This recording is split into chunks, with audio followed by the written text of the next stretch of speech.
Alright everybody, welcome back to the Super Wrench Garage. In this video, I'm working on a Penn Senator 3.0 high-speed reel, and I took some pictures, and I did not take video of disassembly, but I have these pictures to show you kind of what we're starting with. So after these pictures, we're going to roll right into just cleaning up some parts. But this is a frame of reference. Alright, so on to the next stuff.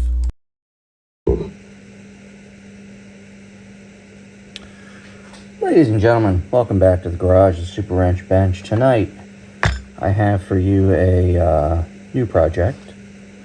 I am disassembling this Penn Senator. It's a 112H. It's the high-speed model. I've been watching a lot of, and I'll put a link in, Second Chance Tackle, and I came across this reel, and it's got some boat rash on it, some corrosion. And I thought, well, it'd be an interesting project for the winter to clean it up, get it back into spec, and get it fishing again. So I'm going to throw on some gloves. I'm going to grab a toothbrush. I have a bin of warm, soapy water. And we're pretty much going to wash all the parts and sort of degrease them. So I'll be right back.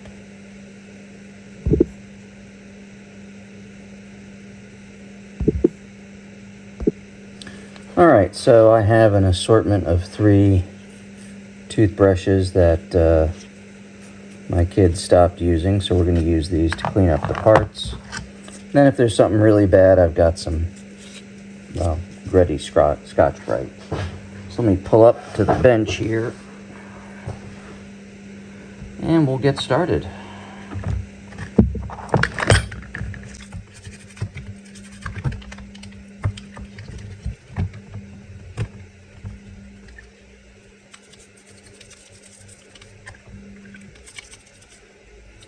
So I don't know a whole lot about these Penn Senator reels other than they have quite a following.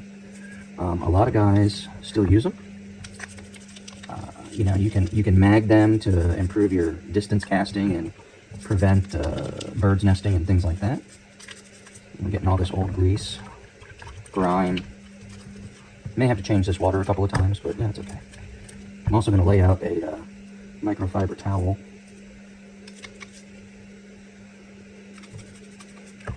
And this is just dish soap, you know, regular old detergent soap. I suppose I could use a degreaser on it. I guess if they're really nasty, I could. But we'll see how dish soap works.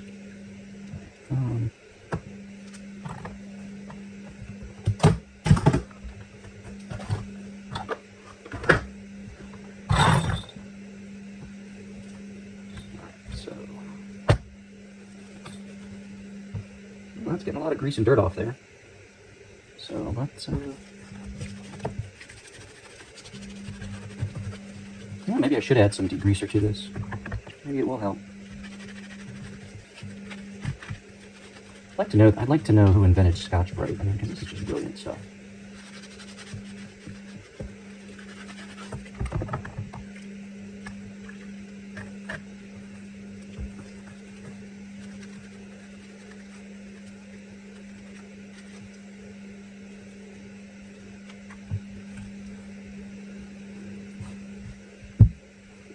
So here's the other side. This is the clicker side. And I've completely disassembled the clicker.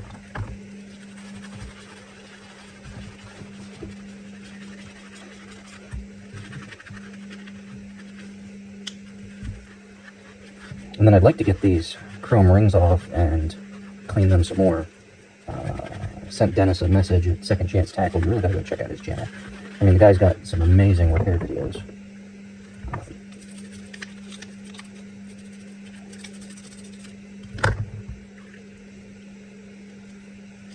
Oh, there's still shmoo there.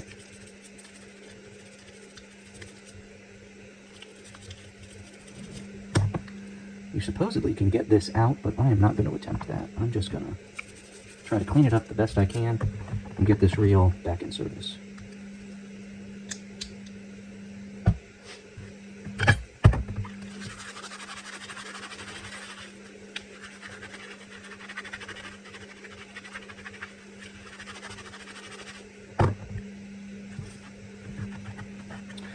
really what lit my interest in doing this was the Boy Scouts went on a fishing trip.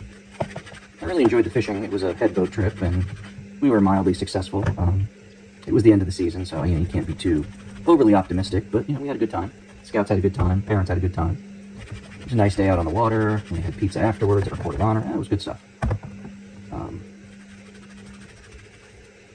But I don't know if you guys can see it, but there's a lot of corrosion and pitting. This is either chrome or nickel-plated brass, and this is the real base.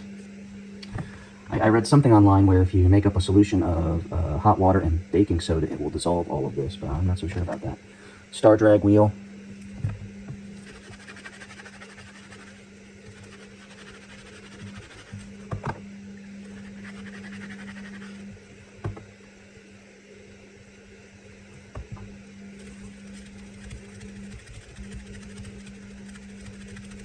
What I'll probably do is have to rinse these parts over in the part sink, but I'm going to put the stopper in so I don't lose anything.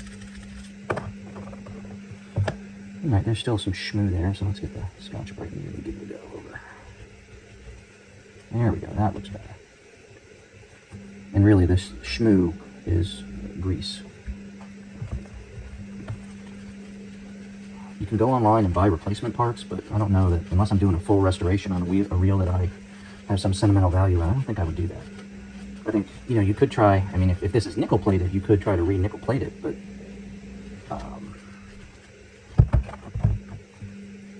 like you can see, there's a lot of corrosion. This is a Penn Senator 3/0 112 high speed. I mean, if the corrosion's an issue, I could probably just paint the spool. I don't know. We'll think about that. Alright, so that's that. I was able to get one of the beauty rings off. I'd like to get the ball off, but man, they're on there.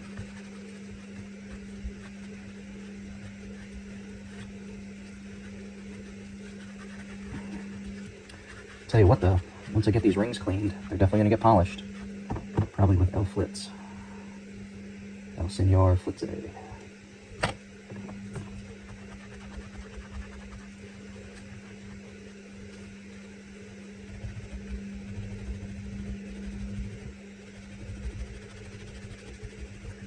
So once I rinse all these in cold water, after I scrub them of course, I'm then going to get a container. I'm going to make up the baking soda. That's a good idea. And once I do that, I'm going to get some proper reel grease, and then we're going to reassemble it, put some line on it, and then we got to find a pole. I don't really have a conventional casting pole. It's not something I've ever really done. If you have any tips out there for how to do that, you go ahead and leave them in the comments, or what sort of rod you think would be good paired with this.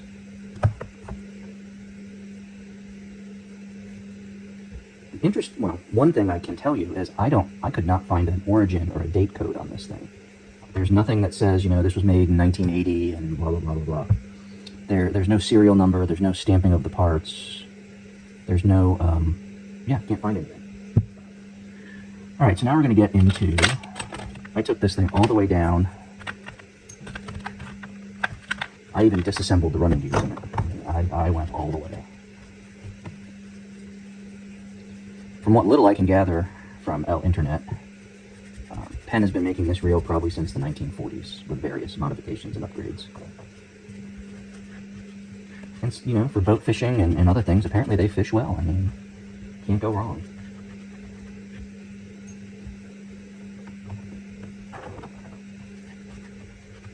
But these chrome-plated parts, man, they get boat rash or corrosion. I mean, these center studs are corroded all to hell. I mean, if you look at that, that's pretty bad. It's almost down to the brass underneath, so we might just have to... I don't know that I would sand them down. I might scuff them a little bit. Should be one more crossbar. And the water is black enough I can't even see anything. It went from clear to almost as gray as my work mat.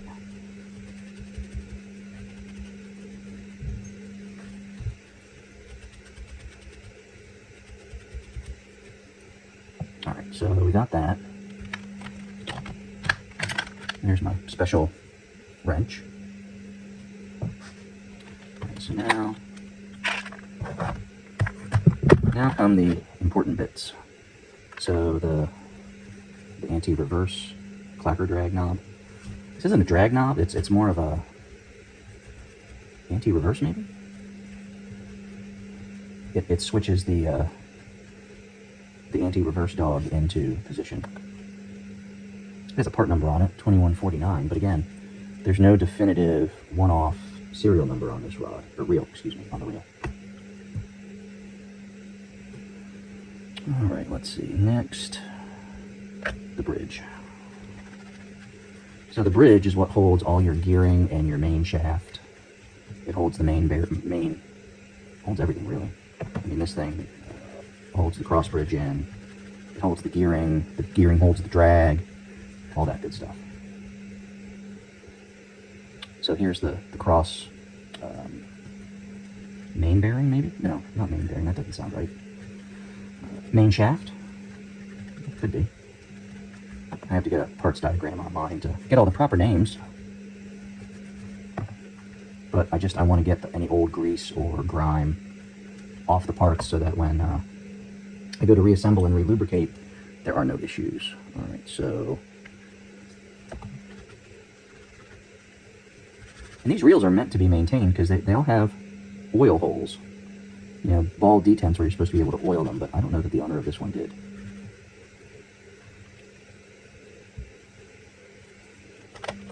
There's the other gear.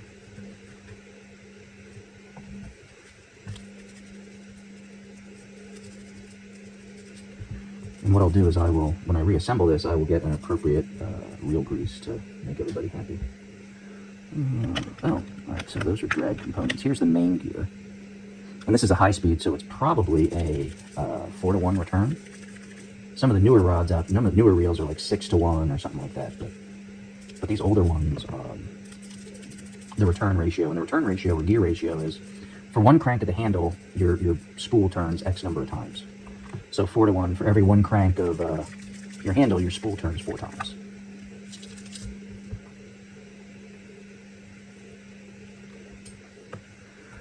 Here is the bushing for the drag. So the drag is a washer drag system. You dial it, it compresses the discs, and it puts more tension. Simple, straightforward.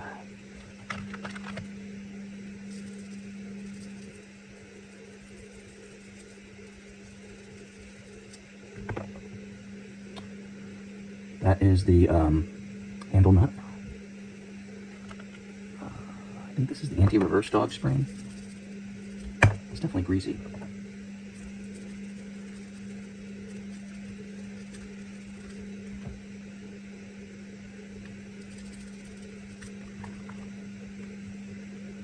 It might be time to change the water.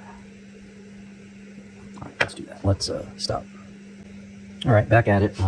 Change my water. Getting down to the nitty-gritty, all I've got left after this is screws. I'm cleaning up the drag washers. I have no idea if this is correct or not, but they've got old grease on them. And I don't know that that old grease is conducive to being good drag. So these are carbon fiber washers. They had some sort of coating on them. And the carbon fiber washers are interspersed with metal washers, and the difference in friction, as you tighten them down, you know, does what they're supposed to do. So we'll clean those up. They look like they're in okay shape. They don't look excessively worn. They've got still feel kind of gritty, or how should I say? They feel textured. That's the right word. They have texture. Oh, that cleaned up quite nice. Get all that old grease off. So when you reassemble the reel, you put dry grease. I gotta get some of that in. And here's the convex washer. We're really getting down to just screws now, and the pin that holds the main gear in. You're a little brass screw. Emily might be going low. Let's check on that.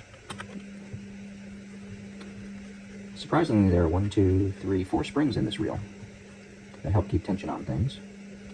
This is the clicker.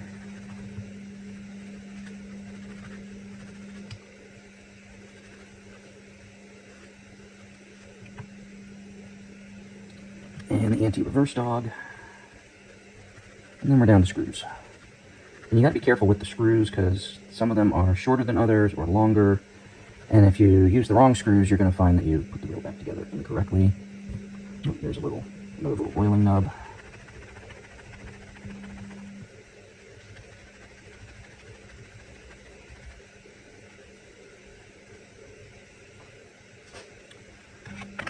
So these 4 screws are the housing screws that hold the gear plate, that lock it all together. These guys are important because you'll notice there's one set of screws that have threads. The others are partially threaded because they have springs that ride on them. So don't mix those up. Let me tell you, I've been watching a lot of how-to videos before I decided to tear this sucker down, I assure you that. And everything I've learned about taking these reels apart, I've learned from other YouTubers, particularly good old Dennis over at Second Chance Tackle. So if you have a minute, go check him out, man. He's got some great videos, some great tips. Guy's got a real passion for reel repair. He's got a whole seminar series on the business of repairing reels, which I thought was interesting. All right, last screw, where are you? There you are. I suppose I should talk about what I've been doing other than making Super Wrench Garage videos. And most of my time has been spent pretty much... So here's what we're going to do. These are the side of the reel that has the clicker side. And then these screws in the other little chamber are the ones that are for the gearbox side. So we're going to give them a quick wash. I guess ideally... Oh, I was going to talk about what I've been doing. Okay. So, I haven't had a lot of time for YouTube. Both kids are now in Scouts. Emily's in Cub Scouts. She's doing her Arrow of Light year. And Liam is working on finishing up his 2nd class rank. And I am working with him in the troop, and there's all sorts of stuff going on there. And it seems like almost every weekend, instead of getting out and doing projects, I am doing other stuff. Like we just got done selling popcorn. Actually, that ends this weekend. Next weekend, the boys got a hike. And the weekend after that, we're on the Appalachian Trail. And then in November, we've got a fundraiser for the troop. December's a pretty slow month, but I think we're going to be doing stuff there too. So yeah, there are lots of things going on that are not necessarily Super Wrench Garage related, but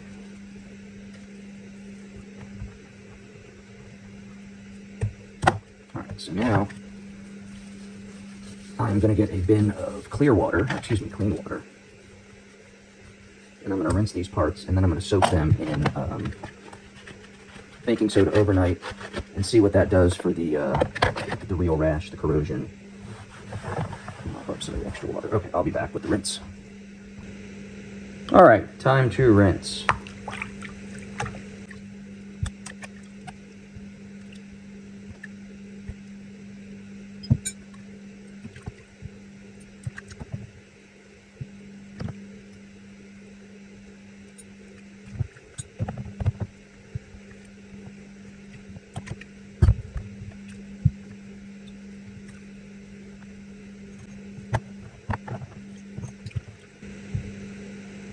Alright, so there's the rinse. Now I'm going to get some baking soda and make this a baking soda solution.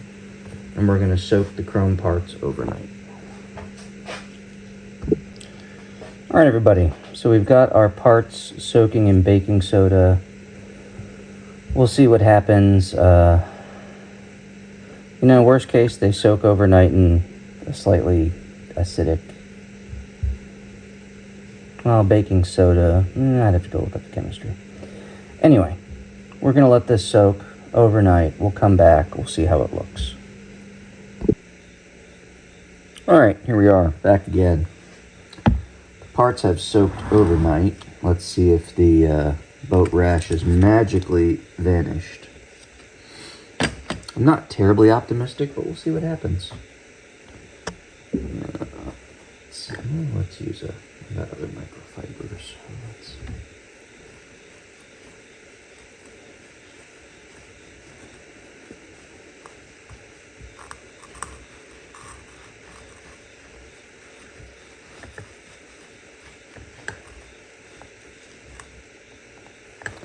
Well, I mean, some stuff is coming off, but the really deep pitting is still there. All right, everybody, welcome back to the garage. Well, the last video segment I recorded was completely out of focus because I touched the focused aperture there. So, here we are, Penn Senator. Somebody replied to a comment in Second Chance Tackle's comment section about baking soda. And so I have time, and I soaked the parts, soaked everything in baking soda overnight. And for the most part, most of the greening, most of the light greening is gone. So they're in excellent shape. I'm still thinking about wet sanding the reel down. Excuse me, the spool. That's the spool. You can see on one of these rings, a lot of the greening just came right off. But on some of the heavier corroded parts, they're going to need a second stage.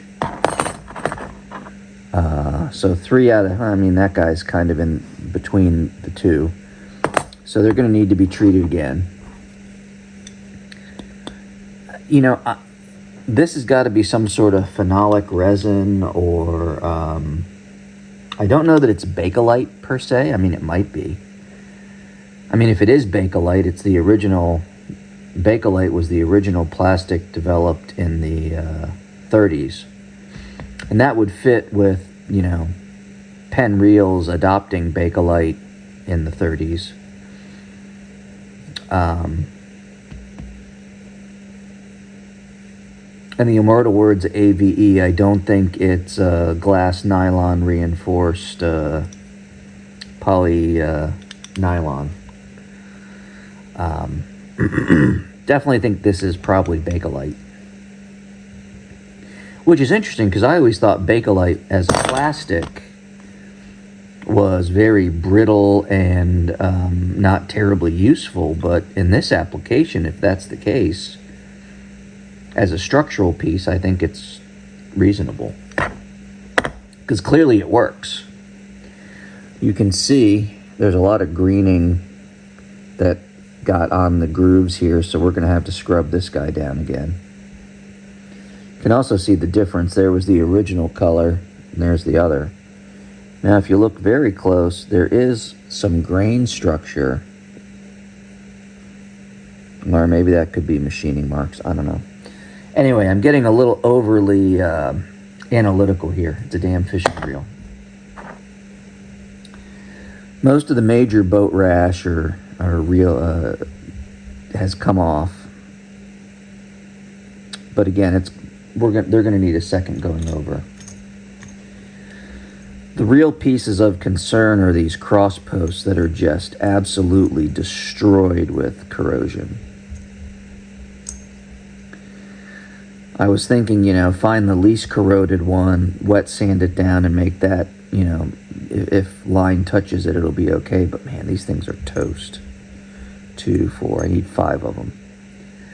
I may have to think about that.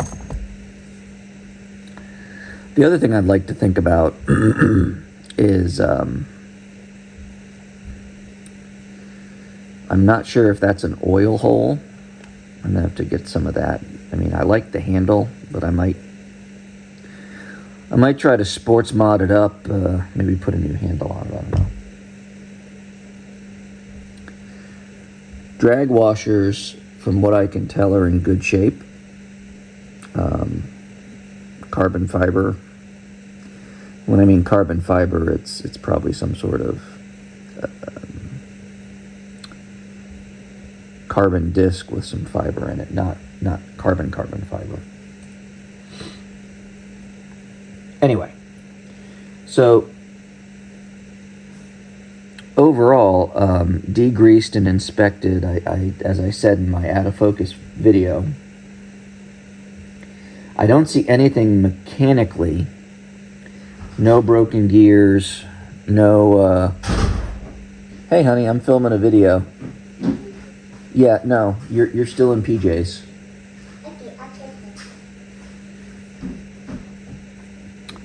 I mean, even, most of the springs are okay.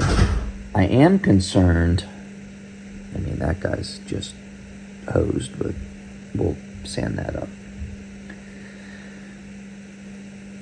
I'm not sure what part spring this is. It rides right here. I think it's a tensioner for the, I'm not sure. I gotta look that up. Let's not speculate. But disassembly, after watching some videos on YouTube, was pretty straightforward. We've kept all the parts together. I think once I get some proper reel grease, which I don't think I have in my collection, I have some general purpose grease. I don't know if that's appropriate or not. We'll put this guy back together and get some line on it and see how it fishes. Which leads me to the next thing. I need a reel or a rod to put it on.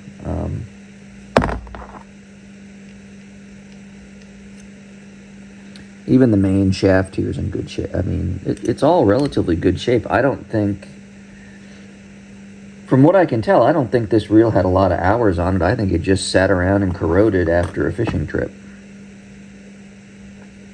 And I'm still going to do the experiment. I'm going to take this. This is a 66 Long Beach. I mean, this thing has an issue. I mean, the reel seat got bent.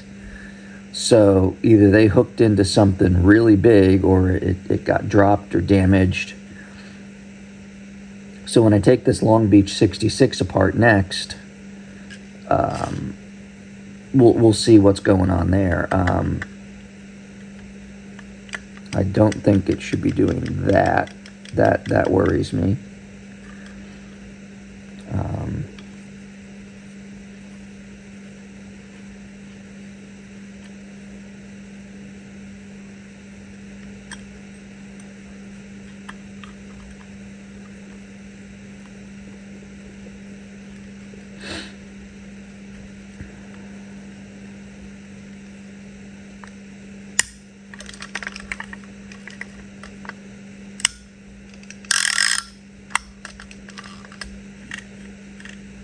I think that's free spool.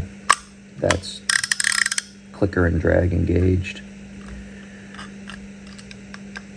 But I'm really not. I don't know that that's supposed to do that. Anyway, that'll be our next project, the Long Beach 66. I don't know that this is considered a high speed. I think the retrieval on this is 3-to-1. And I might look for a set of high-speed gears to put in it to maybe make it 4 or 5-to-1. So if you have any suggestions on where to get some high-speed gears, let me know. Because I think this Long Beach would make an excellent surf pole rod reel. I like it. It's beefy, it's big, it says manly.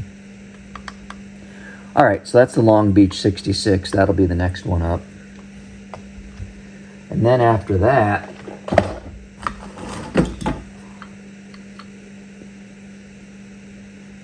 this is a Jigmaster 500.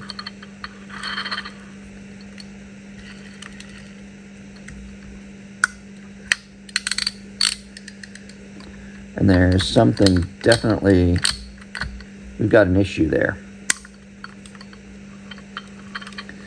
So we're going to pull this guy apart next after the Long Beach. There's a little chip in the phenolic.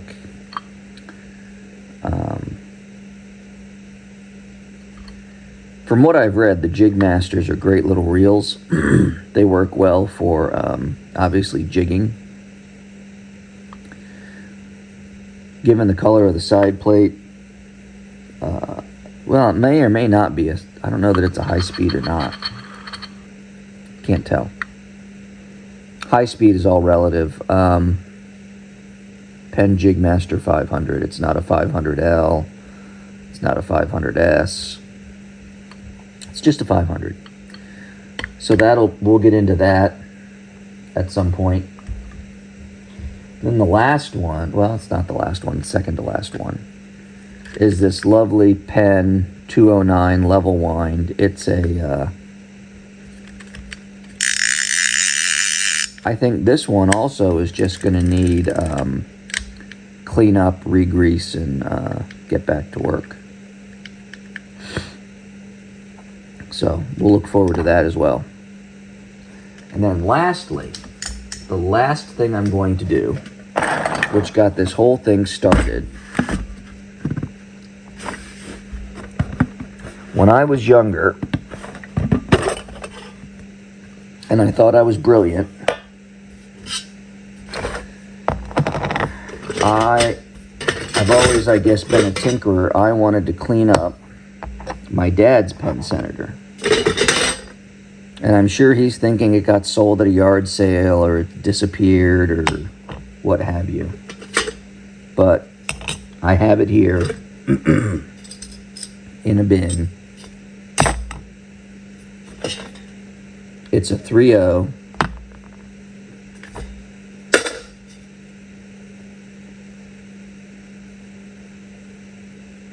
And that's going to be the last reel I do. So these other reels are going to be my practice reels.